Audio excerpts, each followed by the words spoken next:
이제 공수처 얘기를 좀 해봐야겠는데 공수처장으로 새로 추천된 분 있잖아요. 그분이 그 미성년자 관련된 재판에 변호했다 뭐 이런 얘기가 있더라고요. 들어보셨어요? 의원님? 네, 기사를 예, 통해서 예, 봤고요. 예, 일단 공수처는 예, 예. 저에게도 뭐 굉장히 중요한 중요하죠. 의미를 예, 가진 그런 맞습니다. 기관이라 예, 굉장히 관심 있게 보고 있는데 음, 원래는 이제 그 권익위원회 부위원장 현재 예, 부위원장인 김태규 부위원장을 아마 대통령실에서 추천을 하려고 음, 했던 것 예, 같습니다. 예, 그래서 후보에 계속 한마평에 음, 올랐는데 그분의 경우에는 이제 여러 가지 문제점으로 인해서 음, 후보 추천위원회에서 이제 번번이 음, 떨어졌었죠.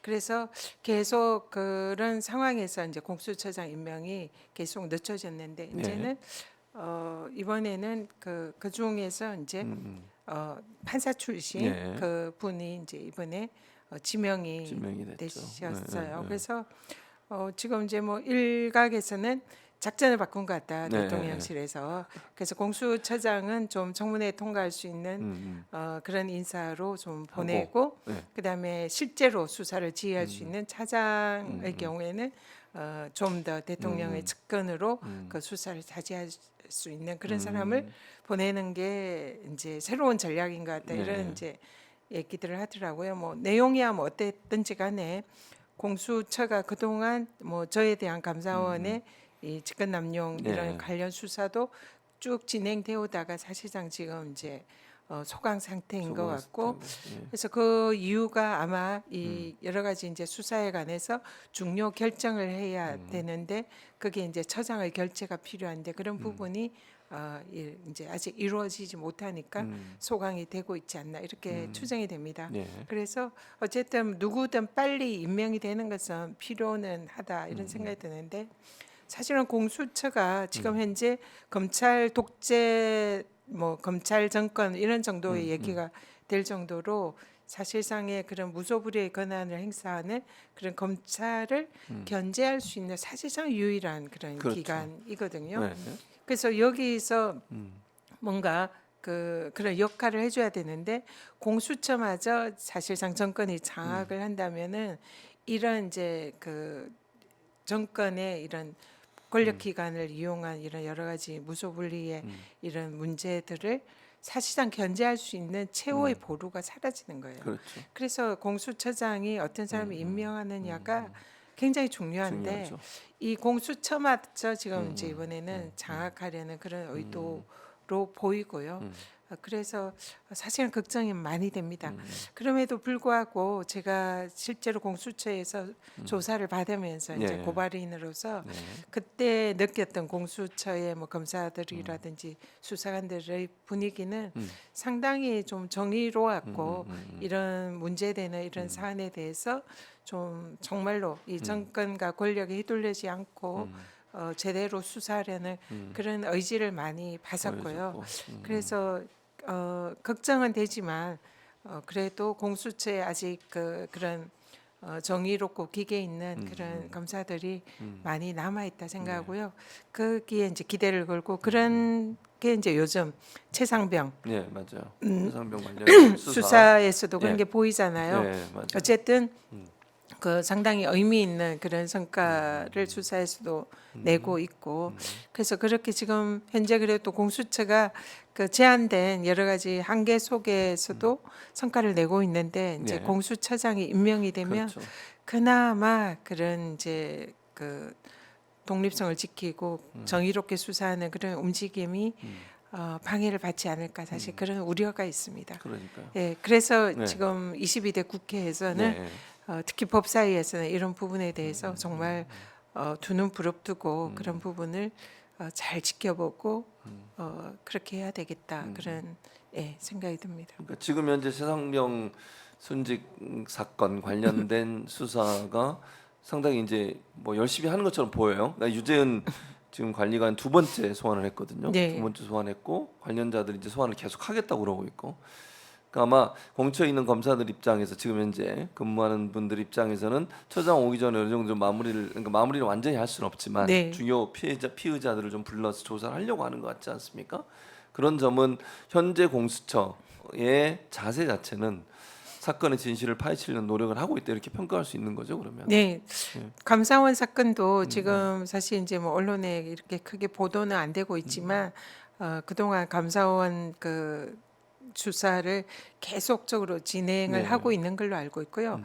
거의 이제 감사원의 관련자들에 대해서도 이제 거의 수사는 예.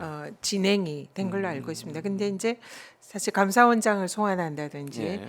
또 아니면 강제 수사로 전환을 한다든지 이런 부분에 있어서는 이제 위에 수뇌부의 결단이나 이런 게 중요한데 이제 새로 공수처장이 오게 되면 그런 일을 하게 될 텐데 과연 새 공수처장이 그런 거에 대해서 결단을 할 것인지 사실 그 부분이 그러니까 밑에는 제대로 하려고 하지만 위에서 그걸 좌절시키지 않을까 이런 이제 우려가 있는 거고요. 최상병 사건도 이제 그래서 지금은 계속 그 밑에 이제 일선 검사들은 그런 이제 수사를 계속하면서 뭔가 성과를 내고 있는데 이 부분도 마찬가지로 새로 공수처장이 오게 되면 과연 그대로 진행이 될지 사실 이 부분이 굉장히 우려가 됩니다. 사실 그리고 이 수사를 하는 지금 공수처의 부서가 같은 부서로 알고 있거든요.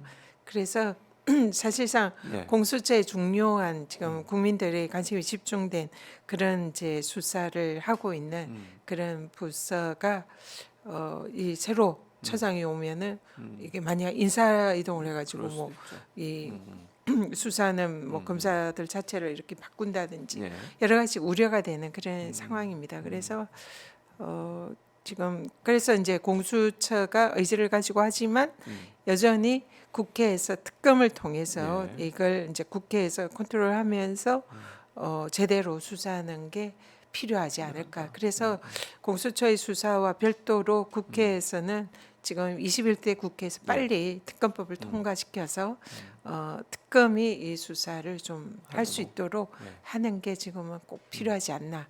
예, 그래서 그게 대통령의 그 입김이나 수사에 간접적으로 관여하는 이런 부분을 최대한 막을 수 있지 않는가 그런 생각이 듭니다. 근데 이제 아무래도 최상병 특검 같은 경우도 지금 나오는 보도된 내용, 수사기관에서 조사한 내용에 근거해서 보도된 내용을 보면 대통령실의 개입 의혹이 상당히 커지고 있는 상황이잖아요. 네. 이시원 공직기강 비서관 이 전화를 통화했다 유재은 법무관리관과 그 밑에는 행정관도 이미 통화한 게 나왔었고요.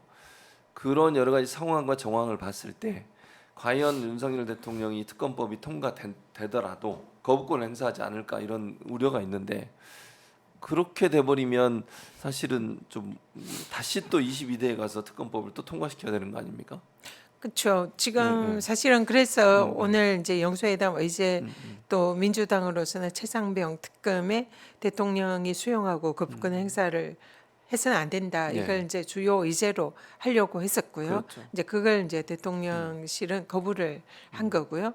그래서 그거와 별도로 21대에 이제 국회에서 마무리 의미에서도 최상병 특검을 반드시 통과를 시키겠다. 이거는 이제 민주당의 강력한 의지입니다. 특검법은 통과는 뭐 지금 의석으로는 충분히 가능하죠. 가능한데 이제 이걸 대통령이 거부권을 행사를 하는가.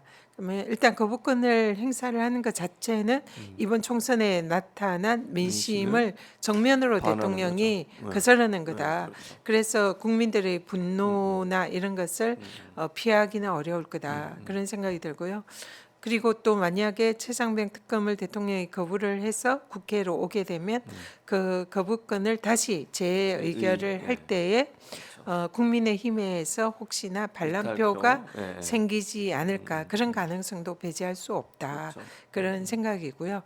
그래서 특검을 거부를 해서 거부 자체로도 굉장히 문제고 또 거부를 해서 재논의할 때에 특검이 통과가 다시 재의결돼서 통과될 가능성도 배제할 수는 없다 그렇게 생각합니다. 그리고 만약에 대통령이 거부를 해서 특검이 완전히 무산이 되더라도 예. 22대 국회에서는 다시 그걸 재발의해서 다시 통과를 시킬 거고요. 그 과정에서 대통령이 계속 무리를 해서 거부를 하고 그 법을 무산을 시킨다면 특검을 무산시킨다면 예. 국민들의 그 분노나 국민들의 심판의 열기는 더 뜨거워지고 걷잡을 수 없는 진짜 그런 위기가 닥쳐올 수도 있다. 그렇게 생각합니다. 네. 어쨌든 근데 민주당은 지금 그 임시국회 하려고 하는데 의장이 지금 아직 결정을 안 한 거죠. 현재 김진표 의장이. 의장께서 지금 이제 해외 미국에 출장이 뭐 동포들과 간담회가 예정되어 있다고 했는데요. 물론 동포들 간담회도 중요하지만 국민들의 명령에 의장께서 따르는 게 더 중요하지 않나. 그래서 본회의를 열어서 특검법을 통과시키고 가시는 게 맞지 않을까. 그리고 그러실 거다 생각합니다. 그러길 바라겠습니다. 그러길 바랍니다. 마지막까지 참 좀 실망을 안 줬으면 좋겠어요. 네. 뭐 본인은 민주당 뭐 의원 소속은 아니지만 국민들의 민의를 받드는 곳이 이 국회인데 그 국회가 동포 간담회 때문에 출장 가서 못 한다 그러면 많이 화나실 것 같아요. 제가 볼 때는 국회 네. 의장에 대해서. 네. 국회의장이라는 예, 자리가 예, 예. 직접 말씀하셨지만 이 그냥 그 진짜 뭐 기계적 중립이나 여도 야도 아니라 그냥 이 중립적으로 뭐 나는 한다 이런 자리는 아니라고 생각하거든요. 그렇죠. 입법부의 수장이잖아요. 네, 네. 그리고 제일 중요한 거는 입법부는 국민들의 대리인이거든요. 맞습니다. 네, 그래서 국민들이 뽑아준 대표들을 대표하는 자리이기 때문에 그렇죠. 이 자리는 국민들의 민심을 가장 무겁게 받아들이고 그 민심에 부응해야 하는 그런 자리다 생각하거든요. 그렇기 때문에 우리 국회의장께서는 그런 역할이 가장 우선시되고 가장 해야 되는 그런 역할이고 그냥 단지 여야의 균형을 맞춰서 뭐 기계적으로 중립을 한다 이런 자리는 아니라고 생각합니다. 그래서 이 김진표 의장께서 정말 마지막 어떻게 보면 그런 본회의라고 볼 수 있는데 이번에만큼은 국민들을 실망시키지 말고 국민들의 그런 명령에 따르는 네. 총선의 민의를 따르는 그런 모습을 보여주시기를 정말 기대합니다. 기대합니다. 네. 그러길 바래요. 네.